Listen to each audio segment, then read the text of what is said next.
It begins quietly, almost invisibly. You are young, maybe 6 or 7. You look up at a parent who is unraveling right in front of you. Their eyes are distant, their moods unpredictable. Sometimes it is addiction, sometimes rage, sometimes a silence so heavy it fills the room.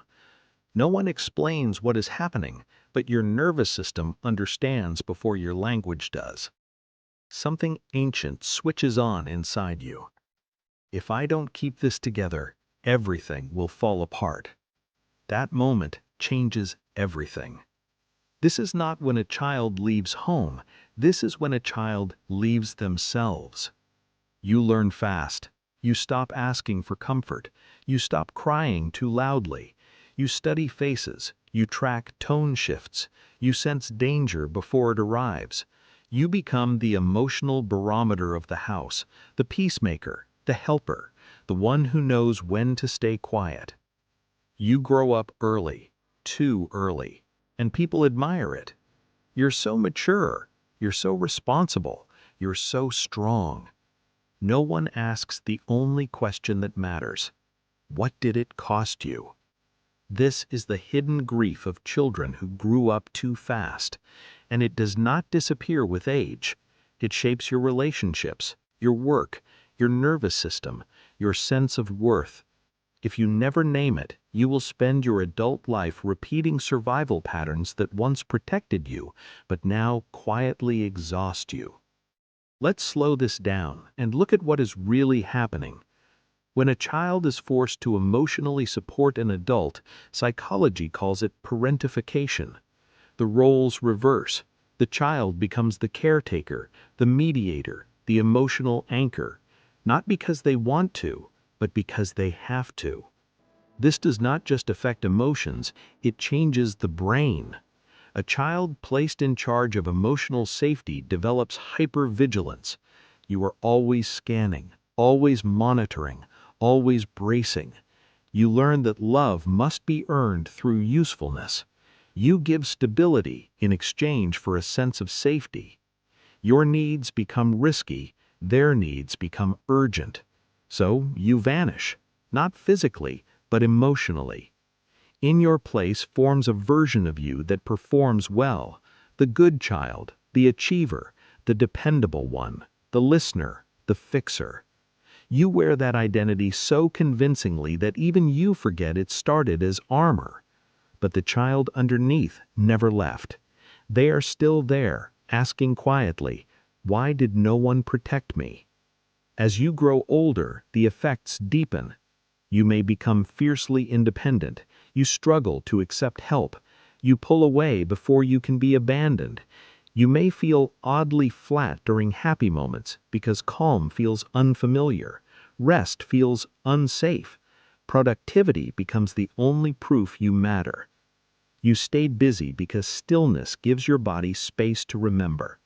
And the hardest part is this: you may not even realize you are still in survival mode. When chaos is normal early in life, your nervous system learns to trust tension. Peace feels suspicious. Love feels conditional. Safety feels temporary. This is not sadness. This is developmental trauma. So why would any child take on such a burden? Because children will do anything for attachment, even abandon themselves. This choice is not conscious, it is biological. In the absence of protection, the child trades authenticity for belonging. That is not weakness, that is intelligence, that is survival. But here is the quiet tragedy. What saved you then confines you now. Many adults walk through life appearing capable, successful, and strong, while carrying a deeply neglected inner child beneath the surface. We overachieve to earn love. We stay silent to avoid rejection. We care for everyone while secretly longing for someone to notice our exhaustion. That fantasy you carry, that someone will finally see through the strength, that you will be allowed to fall apart and be held, that longing belongs to the child who never got to be one. Healing does not begin with fixing. It begins with witnessing.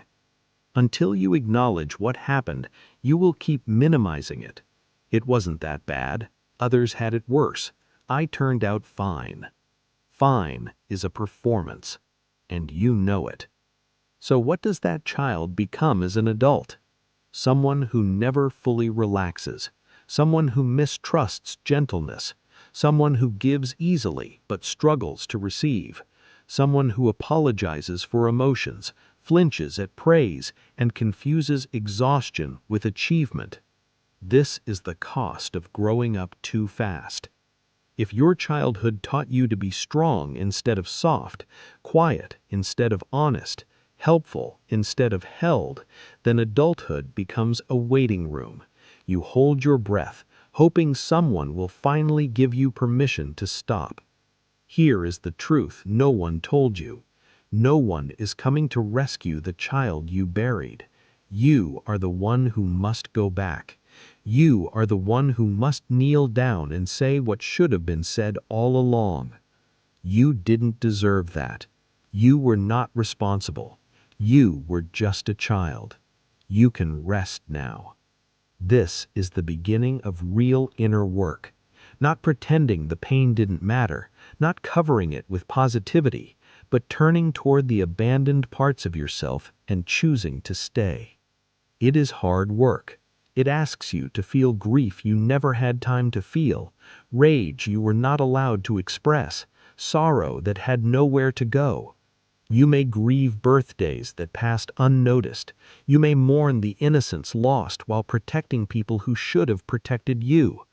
That pain is not regression. It is thawing. Now, let's talk about how this shows up in daily life. You may become the therapist in every friendship while remaining unseen yourself. You may be praised for independence while secretly fearing that needing anything makes you unlovable. You may overfunction in relationships, managing, fixing, explaining, and feel resentful without knowing why. Boundaries feel cruel because saying no once meant losing connection. These are not flaws, they are learned strategies. And learned strategies can be unlearned. One powerful question begins that process. What did I need back then that I never received? Listen closely. You might hear, I needed reassurance. I needed protection. I needed play. I needed someone to care about how I felt. Slowly, gently, you begin to offer those things to yourself, not to rewrite the past, but to stop reenacting it. This is how you stop seeking parents and partners. This is how you stop confusing anxiety with intuition. This is how you come home to yourself. Carl Jung wrote that people will do almost anything to avoid facing their own inner world, but growth demands that we turn toward it. The scared parts, the angry parts, the lonely parts. Healing does not mean becoming someone new. It means reclaiming who you were before survival took over. If you grew up too fast, hear this. Your maturity was never the issue. The issue was that you had no choice. Now you do. You can choose rest. You can choose softness. You can choose to stop carrying emotions that are not yours.